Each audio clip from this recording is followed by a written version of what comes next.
Everyone, in this video I'm going to show you how to change your highlight cover on Instagram. This is very quick and easy. Let's jump right in.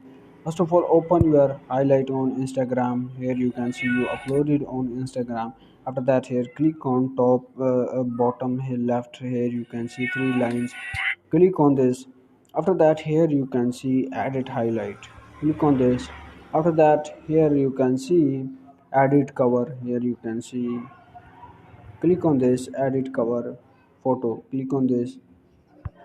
After that, here you can see, click on this photo icon. Here you can see, click on this photo icon. Here you can see, now you need to upload a photo for your highlights. Here you can see, now click on next button. Here you can see, in this way you can click on add a highlight cover on Instagram. Click on done button. Again click on done button.